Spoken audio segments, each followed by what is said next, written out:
और मिनिस्टर होने के बाद तंबाकू खाते थे और इतने डैम्बिस थे, मेरे सामने ऐसे तंबाकू की पुड़िया खोलेंगे, खाएंगे। सब साधक उनको गालियां देते, अरे बेशरम, मंत्री हो गया तो लाज के बेच के खाई क्या, स्वामी के सामने तंबाकू खा रहा है क्या? हंसते थे और कुछ भी नहीं बोलते थे, कुछ उत्तर ही नहीं देते थे, लेकिन वो उनकी तंबाकू खाना नहीं छोड़ते थे। मेरे को दिखे कि मेरे सामने तंबाकू की पुड़िया खोली और खोलने के बाद में तंबाकू मेरे सामने खाते ही थे, ये उनका नियम था। और लोग कितनी भी गालियां दें उनको, वो गालियां भी खाते थे और तंबाकू भी खाते थे। और 6 महीने के पश्चात एक बहुत बड़े कार्यक्रम में उन्होंने डिक्लेयर किया, मुझे मालूम था तंबाकू खाना अच्छा नहीं है, मैं भी चाहता था कि तंबाकू मैं छोड़ दूं, मेरे से छूट नहीं रही थी, मैं जानबूझ करके स्वामी के सामने खाता था ताकि उनका चित्त जाए, स्वामी मेरे लिए प्रार्थना करे कि मेरी तंबाकू छूट जाए। आज मेरी तंबाकू पूरी छूट गई है। अब बताओ,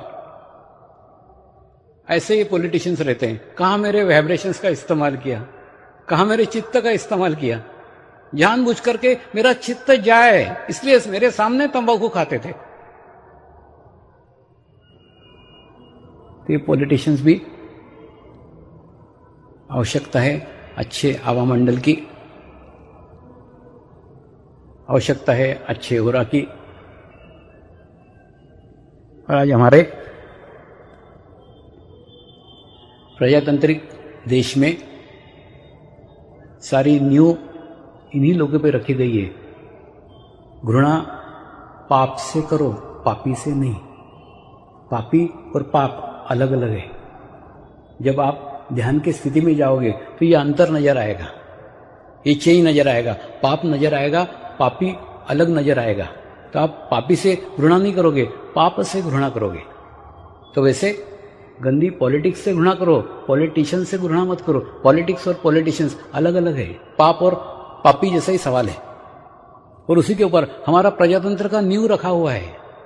इसलिए आवश्यकता है कि उनके अंदर चेंज लाओ, उनके अंदर बदलाव लाओ। और उस बदलाव की पहल आप कर सकते हो। आप दुनिया में किसी को चेंज नहीं कर सकते हो, आप दुनिया में किसी को बदलाव नहीं कर सकते हो। कोई भी अधिकारी हो, कोई भी ऑफिसर हो, कुछ नहीं, उसको आपको झेलना ही पड़ेगा। आप उसका कुछ नहीं कर सकते, ज्यादा से ज्यादा आप उसकी बदली करा दो।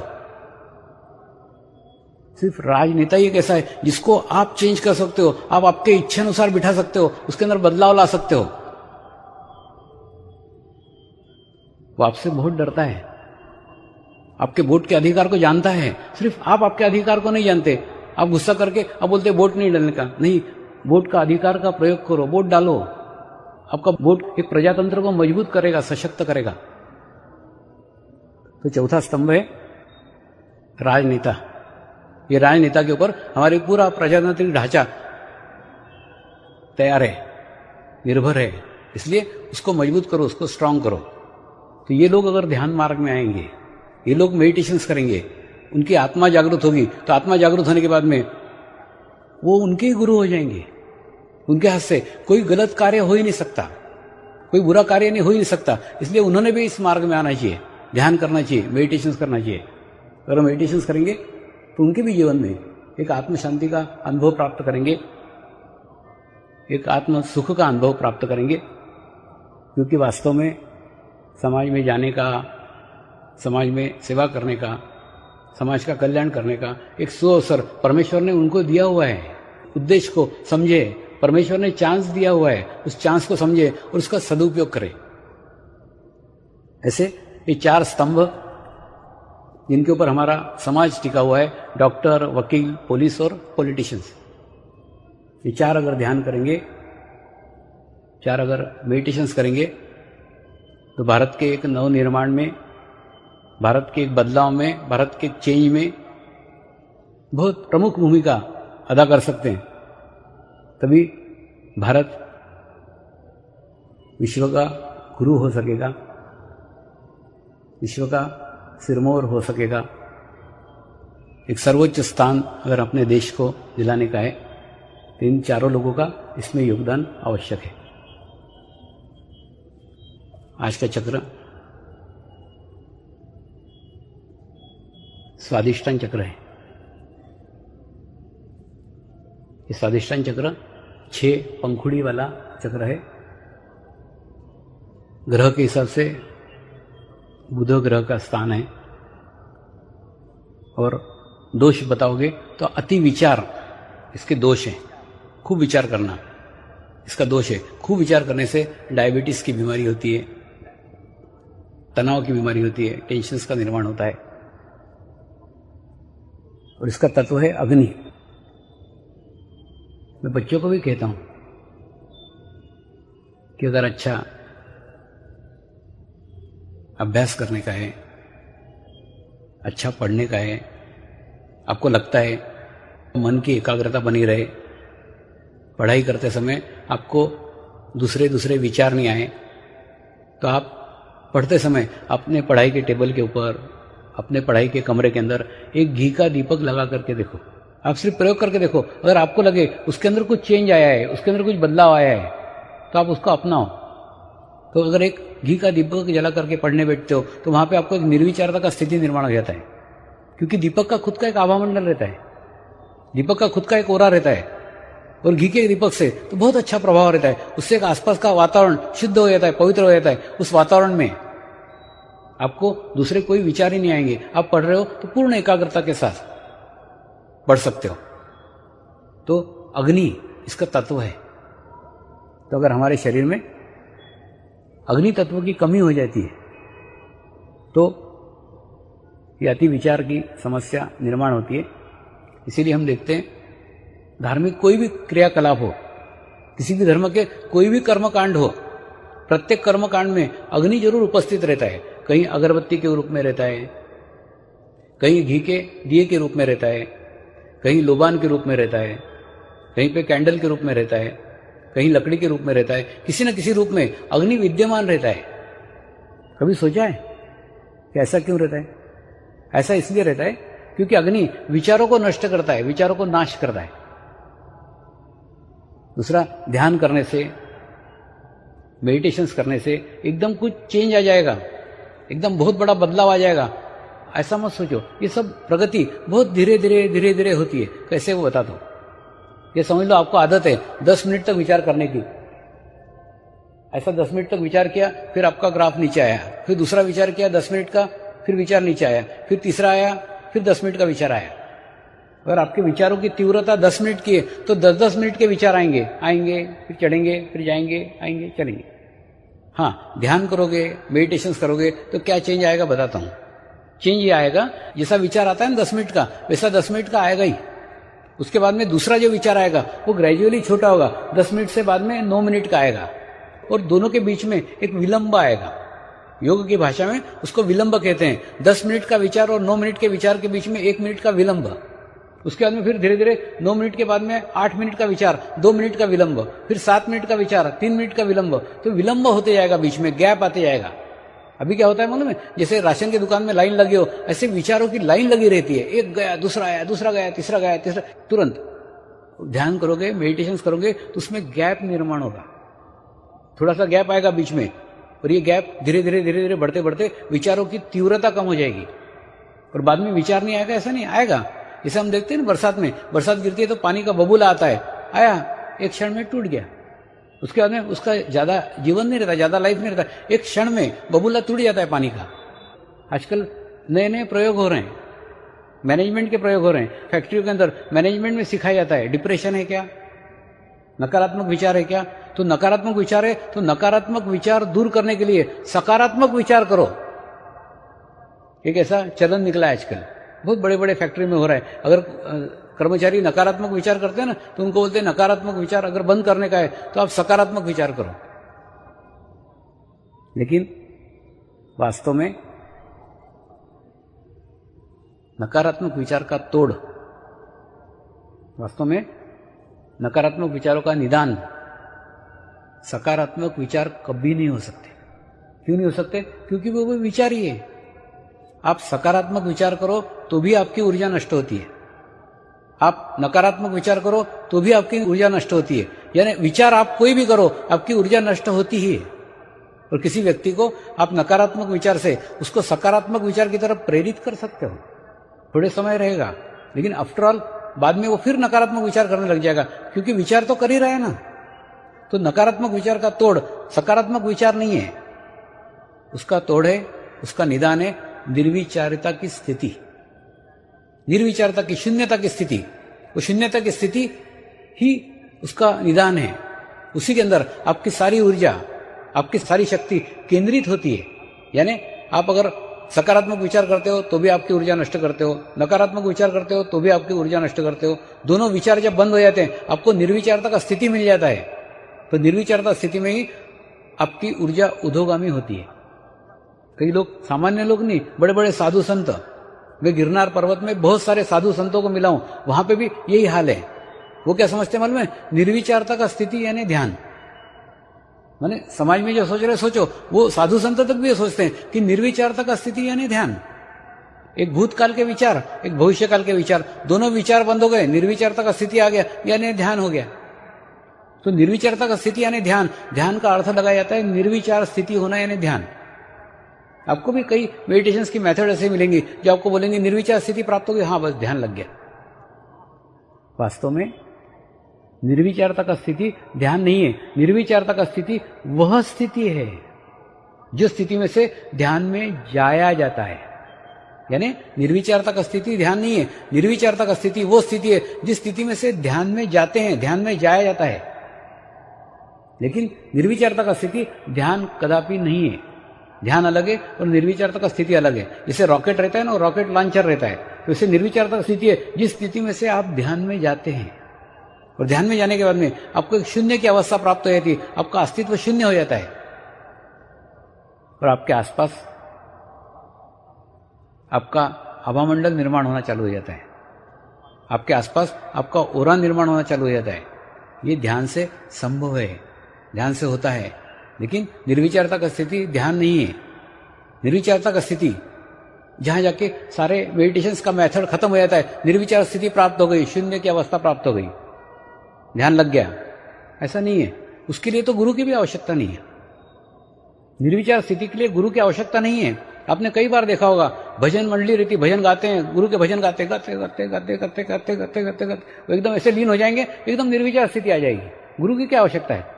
परमात्मा के भजन गाते गाते गाते गाते निर्विचार स्थिति आ जाएगी। गायक गाने बैठ जाता है, गाना गाते गाते गाते गाते गाते उसमें पूरा लीन हो जाता है, निर्विचार स्थिति हो जाती।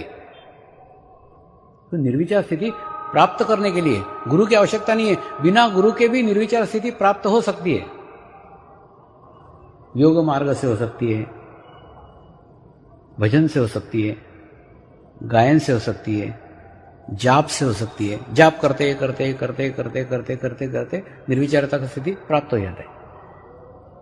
लेकिन आप कई दिनों तक, कई समय तक निर्विचारता की स्थिति में अगर रहने लग जाते हैं, भले ही जाप करके जा रहे हो, भजन करके जा रहे हो, किसी समाधिस्थ गुरु की आराधना करके जा रहे हो, उपासना करके जा रहे हो, अगर आपको निर्विचारता की स्थिति मिल रहा है, कुछ क्षण मिल रहा है, कुछ समय मिल रहा है, तो आपके जीवन में जीवंत गुरु का आगमन होगा।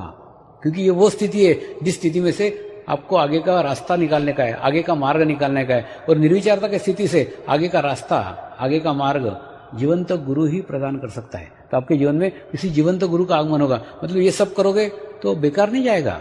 ये सब होने के बाद में फिर आप आगे के रास्ते पे जाओगे, आगे के मार्ग पे चलोगे। तो जहां सारे ध्यान समाप्त होते हैं, वहां समर्पण ध्यान शुरू होता है। सबसे पहला अनुभव आएगा आपको निर्विचारता का स्थिति, आपको प्रथम ही प्राप्त होगा। सारा अभ्यास, सारा प्रैक्टिस उस निर्विचार से स्थिति में से ध्यान में जाने के लिए करने का है। धीरे धीरे आपको कल अनुभव होगा। प्रथम पहले ही दिन निर्विचारता का स्थिति क्षण में प्राप्त होगा, लेकिन धीरे धीरे धीरे आपको उसमें वृद्धिगत करने का है, उसमें बढ़ाने का है। जैसे छोटे बच्चे रहते कि नहीं, कोई साइकिल पे जाऊंगा तो उसको बाप उसको साइकिल पे छोड़ के आता, कोई लड़का बोलता मेरे को स्कूटर पे जाऊंगा, ठीक है स्कूटर पे छोड़ के आता, कोई बोला नहीं तेरे गोद में बैठ के जाऊंगा, गोद में बैठ के जाता। अरे बाबा जा रहे, साइकिल पे जा, स्कूटर पे जा, गोद में बैठ के जा, स्कूल जा। उसी प्रकार से आप लोग आज कैसे भी बैठे हो, 3 दिन से कैसे भी बैठ रहे हो, मैं सब सहन कर रहा हूं। क्यों? क्योंकि आओ तो सही, यहां आओगे तो मैं आगे का रास्ता बताऊंगा, आगे का मार्ग बताऊंगा। लेकिन कल ऐसे मत बैठना। आपके पास में दूसरा साधक बैठा ही होना चाहिए। मैं आपको बताता हूं, जैसे एक इलेक्ट्रिक का कनेक्शन है, यहां से यहां अगर इलेक्ट्रिसिटी पहुंचाने की है तो क्या करना पड़ेगा? वायर के टुकड़े भी होंगे तो वायर के टुकड़े जोड़ना पड़ेंगे, ज्वाइंट करना पड़ेगा, और ज्वाइंट करके फिर इलेक्ट्रिसिटी पास हो सकती है। तो कल गुरु कृपा बरसने वाली है, विद्युत लहरियां बहने वाली है। अरे बाबा, लोग विदेशों से तुम्हारे देश में आए हुए हैं, तुम्हारे गांव में आए हुए हैं, वो सामूहिकता में बैठे हुए हैं। तुम क्यों कोने में बैठे हुए हो? तुम क्यों कोने में बैठे हो? तुम क्यों कोने में बैठे हो? तुम क्यों कोने में बैठे हो? यहां आके भी प्यासे रह जाओगे। साथ में बैठो, पास में बैठो, सामूहिकता में बैठो, कलेक्टिव में बैठो। विद्युत लहरियां जब बहेंगी तो उसके साथ में होना चाहिए, उसके पास में होना चाहिए। आप अलग थलग क्यों बैठे हुए हो? कौन सा अलग आपको बैठने का कारण है? मेरे तो कुछ भी समझ में नहीं आता। यहां आ रहे हो तो सामूहिकता में रहो ना, कलेक्टिव में रहो, एकदम पास में रहो, साथ में रहो। वो सामूहिकता का ही प्रभाव है, वो कलेक्टिविटी का ही प्रभाव है। जब आप साथ में रहोगे तो आप महसूस करोगे वाइब्रेशंस सारे बहते हैं, एक साथ बहते हैं, प्रवाह बहता है। और प्रवाह बहने के अंदर आपको एक स्थिति प्राप्त होती है। तो जो कुछ अभी तक हुआ वो और कल जो होगा वो, उसमें बहुत अंतर है। ये एक भूमिका तैयार कर रहा था, एक जगह बना रहा था। गुरुओं को आमंत्रित करने के पूर्व, गुरुओं के शक्तियों को आमंत्रित करने के पूर्व उसके लिए उचित वातावरण की आवश्यकता है, उचित स्थिति की आवश्यकता है, उचित परिस्थिति की आवश्यकता है, उचित स्थान की आवश्यकता है। तो कल चित्त पवित्र हो गया, कल चित्त शुद्ध हो गया, आज स्थिति निर्विचार हो गई। कल नाभि चक्र है, नाभि चक्र वो चक्र है जिसे भवसागर कहते हैं। और भवसागर गुरु के बिना पार किया नहीं जा सकता। उसके अंदर आपको कोई प्रयत्न नहीं करने के, आपको कोई प्रयास नहीं करने के, सिर्फ हाथ बांध करके बैठने का है। नाव में बैठते कि नहीं, ऐसे हाथ बांध करके बैठते, नाव चलाने वाला इस पार से उस पार लेके जाता है। तो आपको सिर्फ शांत होके एकाग्रता के साथ में सिर्फ बैठने का है, कुछ भी नहीं करने का है। मैंने बताया ना, एक क्रमबद्ध तरीके से, लयबद्ध तरीके से, धीरे धीरे धीरे धीरे मैं आपको एक लक्ष्य की ओर ले जा रहा हूं, धीरे धीरे ले जा रहा हूं, एकदम सूक्ष्म भी ले जा रहा हूं। ले आते फिर उस स्थिति के अंदर आपको लेके जाऊंगा कि आपको अनुभव होगा, आपको पता लगेगा कि क्या अनुभव हो रहा है, अनुभूति होगी। उस अनुभूति को आप प्राप्त करोगे। धीरे धीरे उस ओर, उस तरफ हम आगे कूच कर रहे हैं, आगे जा रहे हैं, धीरे धीरे चल रहे हैं। क्या होता है मालूम है? जैसे हम बगीचे में देखते हैं, बगीचे में पौधा रहता है, तो पौधे को माली क्या करता है? पौधा छोटा सा है, नन्हा सा है, तो झाड़ी लेगा, झाड़ी से पानी देगा, जितना पानी वो पीता है उतना देगा।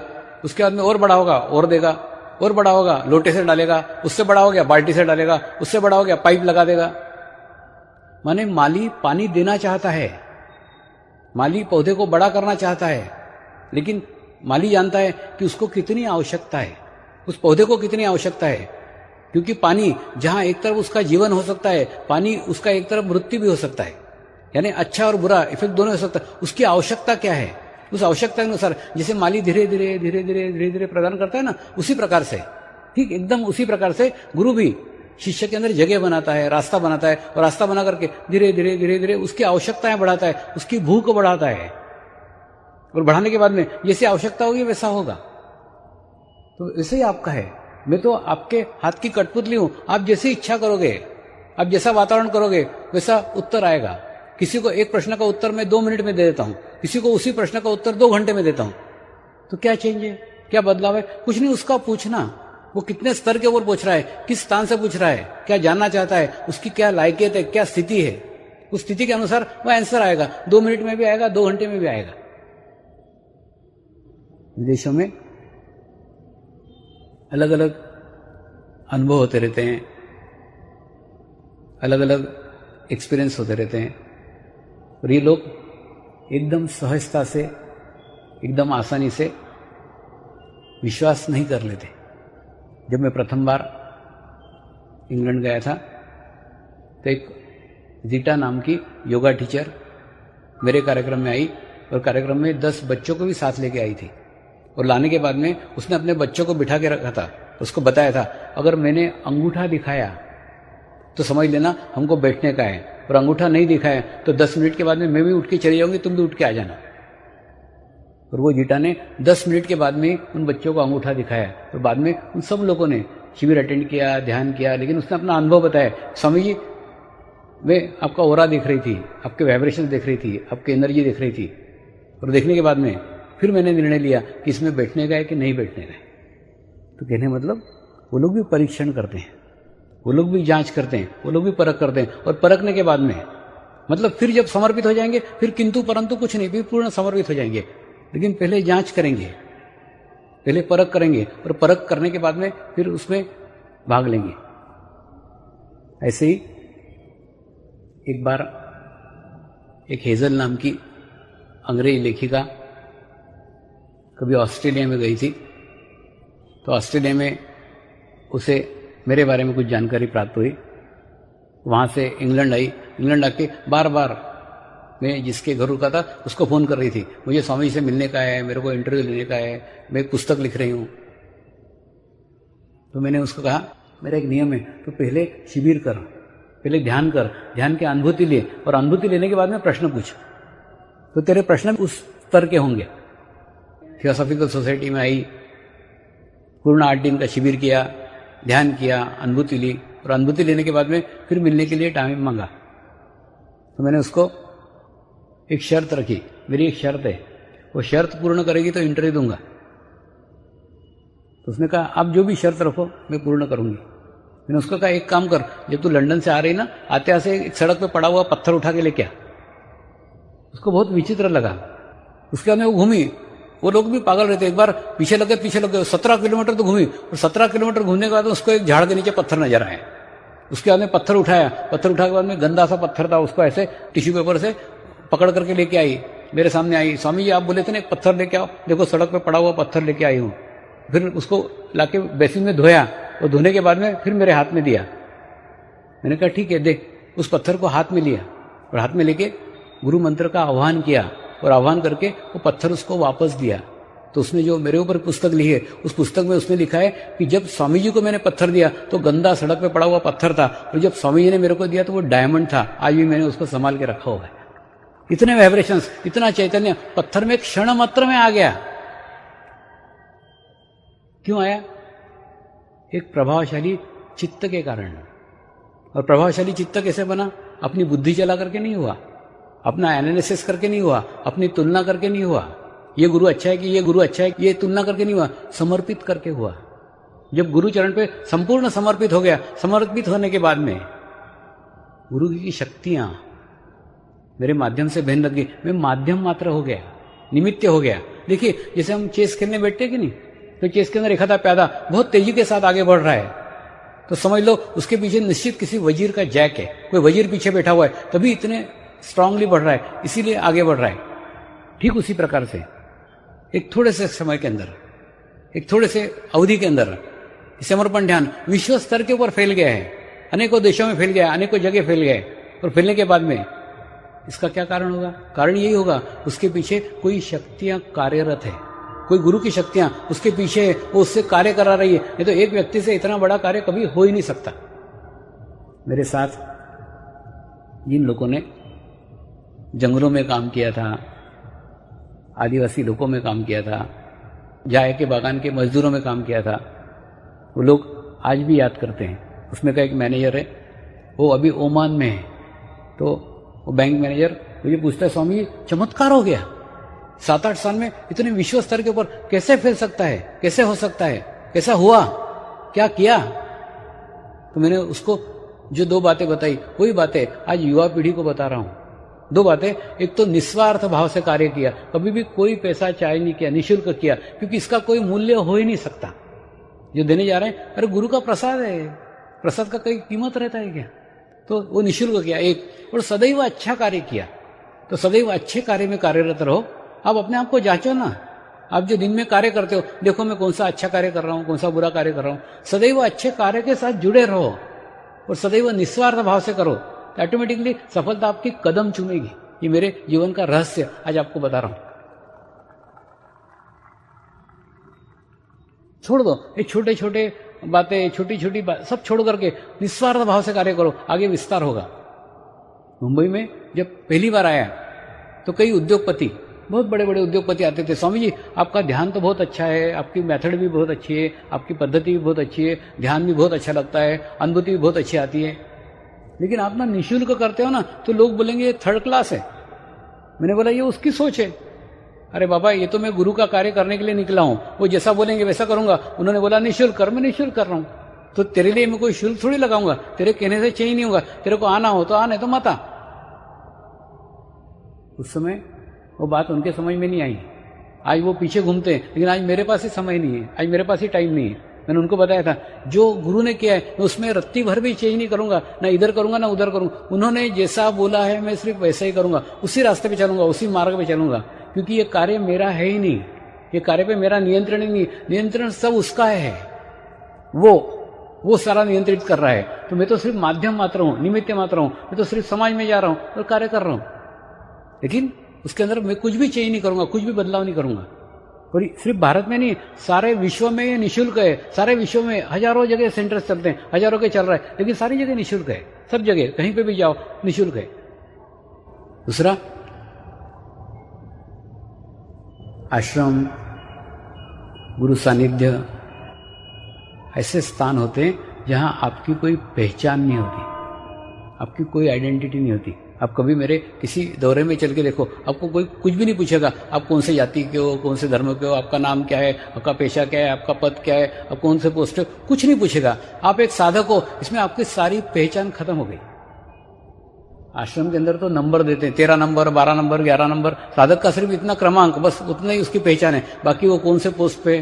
तो मेरे को कभी कभी लगता है कि ये तनाव वाले पोस्ट में, ये टेंशन वाले पोस्ट में, ये जो लोग हैं ना, थोड़ी देर के लिए रिलैक्स होना चाहिए, एक ऐसे स्थान पे जाना चाहिए जहां उनकी खुद की कोई पहचान नहीं है, उनका कोई पद का सम्मान नहीं, कुछ नहीं, क्योंकि ये पद तो आने जाने वाला है, आएगा जाएगा, सदैव थोड़ी रहने वाला है। पद नहीं है तो भी तुम्हारा इज्जत है, पद है तो भी तुम्हारा इज्जत है, वो इज्जत तुम्हारे आत्मा का इज्जत है। लेकिन ऐसे स्थान पे जाओ, एक ऐसे स्थान के ऊपर जाओ जहां तुम एक आत्मा बनकर के जा सको, एक ऐसे स्थान के ऊपर जाओ जहां पे आपके पोस्ट के कारण सम्मान नहीं है, आपका सम्मान आप एक अच्छी आत्मा हो, आपके अच्छे वाइब्रेशन से है, आपकी अच्छी स्थिति है, आपका अच्छा ओरा है, आपका अच्छा आभामंडल है।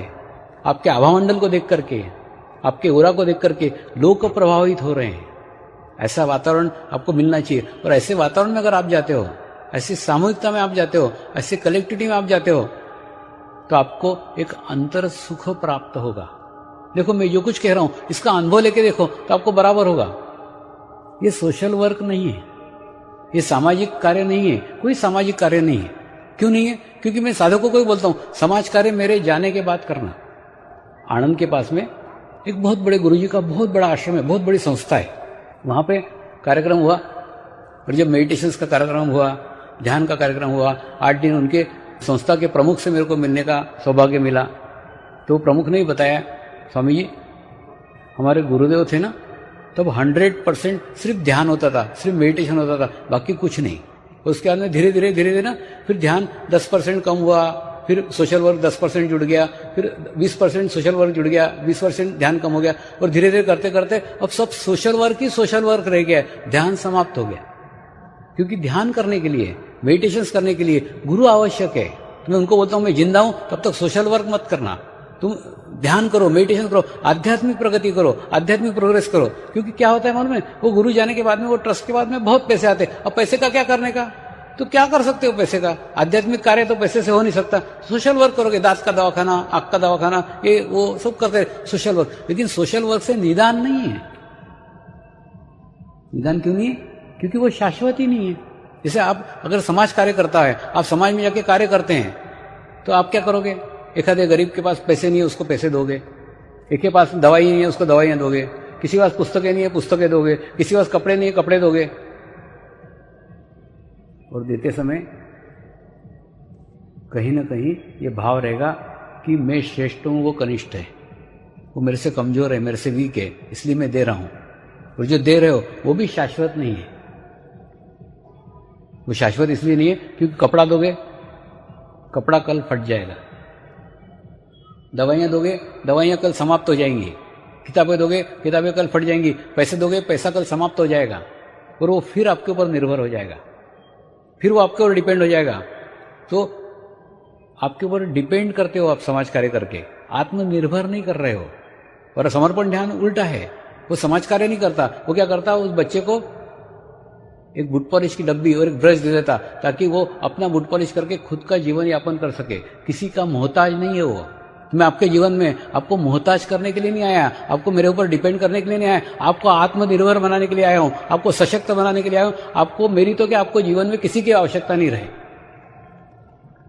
आप इतने स्ट्रांग हो जाओ, आप इतने सशक्त हो जाओ, तो आपके जीवन में मेरा आगमन सिर्फ इसलिए हुआ है कि आपको सशक्त करने के लिए आया हूं, आपको मजबूत करने के लिए आया हूं, आपको स्ट्रांग करने के लिए आया हूं। तो आपको किसी की भी मदद की कोई आवश्यकता नहीं है, और किसी के आत्म जागृति से बड़ा कोई समाज कार्य नहीं है। आप एक बार उसकी आत्म जागृति करा दो, बाकी सारे खुद के कार्य वो सब कर लेगा, तुम्हारी जरूरत ही नहीं है उसको इंडिपेंडेंट कर दो, उसको आत्मनिर्भर बना दो। एक बार उसके अंदर का परमात्मा जागृत हो गया, एक बार उसका कनेक्शन परमेश्वर के साथ हो गया, एक बार उसको परमात्मा की अनुभूति हो गई, तो परमात्मा के शरण में चला जाएगा। तुम्हारे शरण की उसको आवश्यकता ही नहीं रहेगी।